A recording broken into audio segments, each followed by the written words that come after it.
I should have mentioned Senator Schumer's book is called Positively American. In the personal story segment tonight, do you believe in God? Increasingly, fewer Americans do. According to a Pew poll, 12% of us do not have a belief in a higher power, up from 8% in 1987, and that group includes agnostics. In Europe, the rise of atheism and of Gnosticism is stunning. According to a Zuckerman study, in Sweden, as many as 85% of the population are non-believers. Japan, 65%. France, 54%. And in Britain, 44% do not believe in God in Great Britain. Listen now is a man who understands that position. Richard Dawkins, the author of the mega-selling best book, The God Delusion. I think it takes more faith to be like you, an atheist, than like me, a believer, and it's because of nature. You know, I just don't think we could have lucked out to have the tides come in, the tides go out, sun go up, sun go down. Don't think it could have happened.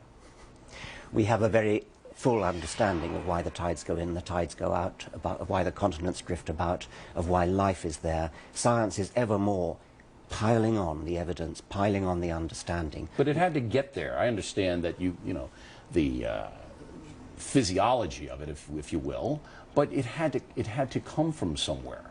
And that is the leap of faith that you guys make, that it just happened. Well, a leap of faith, you don't actually need a leap of faith. You're the one who needs a leap of faith because you are actually, the onus is on you to say why you believe in something. There's an infinite number of gods you could believe in. I take it you don't believe in Zeus or Apollo or Thor. You believe in, presumably, the Christian God, Jesus. See, Jesus was a real guy. I could see him. Yeah. You know, and I know what he did. And so I'm not positive that Jesus is God, but I'm throwing in with Jesus rather than throwing in with you guys, because you guys can't tell me how it all got here. You guys don't know. We're working on it. Physicists are working. When you get it, then maybe I'll listen. Yeah. Well, no, I mean, if you look at the history of science over the centuries, the amount that's gained in knowledge each century is stupendous. In the beginning of the 21st century, we don't know everything. We have to be humble. We have to, in humility, say that there's a lot that we still don't know. And, you know, being humble is a Christian virtue. Well, so, there you go. Of course it is. All right, when you guys figure it out, then you come back here and tell me, because until that time, I'm sticking with Judeo-Christian philosophy and my religion of Roman Catholicism because it helps me as a person. Ah, that's different. If it helps you, that's absolutely. Great. And but that doesn't mean it's true. Well, it's true for me. You see, I believe. You mean true for you is different from true for anybody else? How can something be absolutely, true for you? because I can't Something's either got to be true or not. I can't, no. I can't prove to you that Jesus is God. So that truth is mine and mine alone. But you can't prove to me that Jesus is not. So you have to stay in your little You can't belief prove system. that Zeus is not. You can't prove that Apollo is not. Or Well, I saw Apollo, man. He was down there. He's not looking good. Now, we also differ in the sense that you feel that religion has been a bane, B-A-N-E, to civilization, and I feel atheism has. And I will point to the worst mass murderers in modern times: Hitler, Stalin, Mao, and Pol Pot. All confirmed atheists, all people who wanted to wipe out religion. Now, I know you can point to the Crusades and you can point to Al-Qaeda right now. I mean, it's there, and there's no question.